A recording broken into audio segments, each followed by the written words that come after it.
world was under Russian control for decades after the Second World War. When I was a kid, I looked at the United States not only as a most powerful country, richest country in the world, the country that has great music, great movies, great muscle cars, but also as a force for good. And now I'm talking with my friends in Poland, and they are worried that you align yourself too much with Putin. What's your message for them? Well, if I didn't align myself with both of them, you'd never have a deal. You want me to say really terrible things about Putin and then say, "Hi, Vladimir, how are we doing on the deal?" That doesn't work that way. I'm not aligned with Putin. I'm not aligned with anybody. I'm aligned with the United States of America. And for the good of the world, I'm aligned with the world. And I want to get this thing over with. You see the hatred he's got for Putin. It's very tough for me to make a deal with that kind of hate. He's got tremendous hatred. And I understand that, but I can tell you the other side isn't exactly in love with, him either. So it's not a question of alignment. I'm aligned with the world. I want to get the thing set. I'm aligned with Europe. I want to see if we can get this thing done. You want me to be tough? I could be tougher than any human being you've ever seen. I'd be so tough. But you're never going to get a deal that way. So that's the way it goes. All right, one more question. Yeah, please. I want to respond to this. So look, for 4 years in the United States of America, we had a president who stood up at press conferences and talked tough about Vladimir Putin, and then Putin invaded Ukraine and destroyed a significant chunk of the country.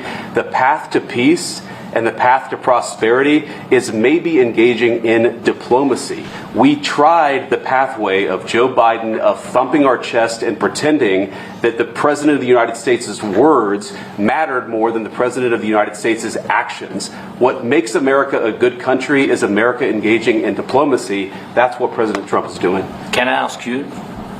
Sure. Yeah? Yeah. Okay. So he occupied our parts, big parts of Ukraine, part of East and Crimea. So he occupied it on 2014.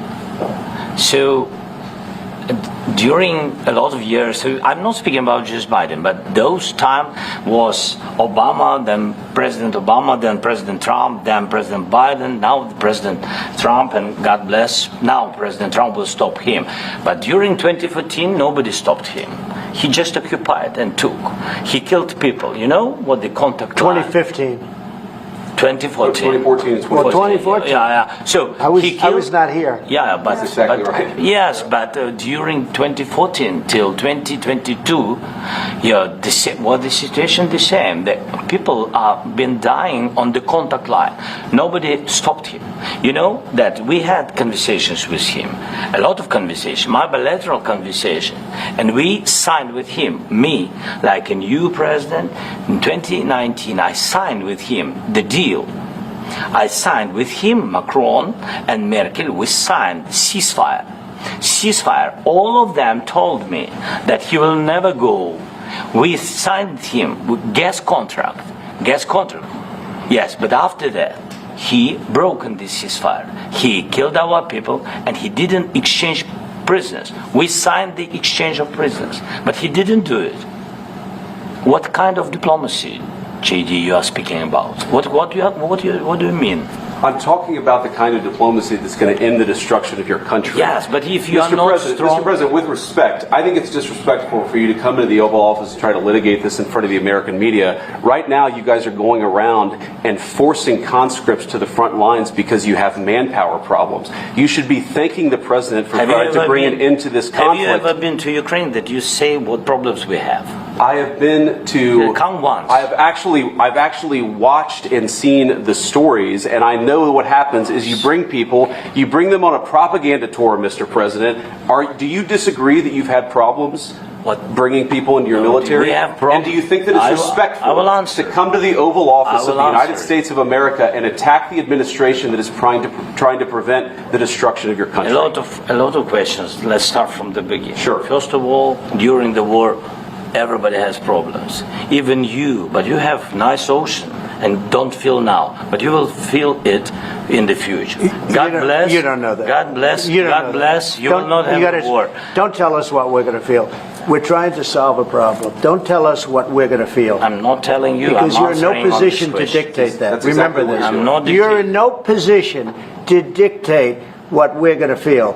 We're going to feel very you will good. Feel influenced. We're going to feel very I'm good and telling very you, strong. You will feel influence. You're right now not in a very good position. You've allowed yourself to be in a very bad position, and he happens to be right about it. From the very beginning of the war. You're not in a good position. You don't have the cards right now. With us, you start having not cards. playing cards. Right now, you don't. I'm very You're playing serious, cards. Mr. President. You're I'm playing very cards. serious. You're gambling I'm with the president lives in of war. millions of people. You think- You're gambling with World War III. What do you You're think about? gambling with What do you World think War about? III. And what you're doing is very disrespectful to the country, this country. It's with back all to you. respect to your Far country. more than a lot of people said very they respect. should have. Have you said thank you once? A lot entire of meeting? times. No, in this Even entire meeting, today. have you said thank you? Even today. You went to Pennsylvania and campaigned for the opposition in October. Offer some words of appreciation for the United States what of are you speaking America about? and the president who's trying to save your country. Please, you think that if you will speak very loudly about the war, you He's can... not speaking loudly. He's not Yeah. speaking loudly. Your country is Can I- in big can- trouble. can I Wait a answer? minute. No. Can You've I done a lot answer? of talking. Your country is in big trouble. I know. You're not winning. I know. You're not winning this. I... You have a damn We- good chance of we are coming out staying, okay because of Mr. us. President, we are staying in our country, staying strong from the very beginning of the war. We've been alone, and we are thankful. I said thanks You haven't in been this alone. cabinet, You and haven't not been only alone. in this cabinet. We gave you, through I this said stupid thank- president, $350 billion. You voted we gave for you your military president. equipment, You and you voted men for are your brave, president. but they had to use our military. What about if you didn't have You our invited military me- equipment, you invited if me you to didn't speak. have our military equipment, this war would have been over in 2 weeks. In 3 okay? days, I heard it from Putin. In 3 days, this is something Maybe new. less. In 2 weeks, of course, yes. It's going to be a very hard thing to do business like this, I tell you. Just say thank you. I said a lot of Except times that thank there- you except to that- American people. Except that there are disagreements, and let's go litigate those disagreements rather than trying to fight it out in the American media when you're wrong. We know that you're wrong. But you see, I think it's good for the American people to see what's going on out here. I think it's very important. That's why I kept this going so long. You have to be thankful. You don't have the I'm cards. thankful. You're buried there. Your people are dying. tell you You're again, running I low know. on soldiers. Don't- Listen, don't, please, you're running Mr. low President. on soldiers. It would be a damn good thing. Mr. And then you tell us, I don't want a ceasefire. I don't want a ceasefire. I want to go and I wanted this. Look. If you could get a ceasefire right now, I tell you, you take it so the bullets stop flying and your men stop getting killed. Of course, we want to stop the war. But you're saying you don't want a ceasefire. But I said to you, I want a ceasefire. with guarantees. Because you'll get a ceasefire faster than an agreement. Ask our people about ceasefire, what they think. That wasn't doesn't with matter me. for you what- that what wasn't this with me. nation- it That was wasn't with with a you. guy named Biden, who was not a smart person. But this that is was your, with, this that was is with your Obama. president. It was your president. Excuse me. That was with Obama, who gave you sheets, and I gave you javelins. Yes. I gave you the javelins to take out all those tanks. Obama gave you sheets. In fact, the statement is Obama gave sheets and Trump gave javelins. You got to be more thankful, because let me tell you, you don't have the cards. With us, you have the cards. But without us, you don't have any cards. One more question to Mr. Vice President. I'm sorry. Going to be a tough deal to make, because the attitudes have to change. What if Russia breaks ceasefire? What if Russia breaks peace talks? What do you do then? I understand that it's a heated conversation right What are you now. saying? What if She's asking, what if Russia Putin breaks the ceasefire? What if anything? What if a bomb drops on your head right now? But they have Okay? weapons. What if they broke it? I don't know. They broke it with Biden because Biden, they didn't respect him. They didn't respect Obama. They respect me. Let me tell you, Putin went through a hell of a lot with me. He went through a phony witch hunt where they used him and Russia. Russia. You ever hear of that deal? That was a phony Hunter Biden, Joe Biden scam. Hillary Clinton, shifty Adam Schiff. It was a Democrat scam. And he had to go through that. And he did go through it. We didn't end up in a war. And he went through it. He was accused of all that stuff. He had nothing to do with it. It came out of Hunter Biden's bathroom. It came out of Hunter Biden's bedroom. It was disgusting. And then they said, oh, the laptop from hell was made by Russia. the 51 agents. The whole thing was a scam, and he had to put up with that. He was being accused of all that stuff. All I can say is this. He might have broken deals with Obama and Bush, and he might have broken them with Biden. He did, maybe. Maybe he didn't. I don't know what happened. But he didn't break them with me. He wants to make a deal. I don't know if you can make a deal.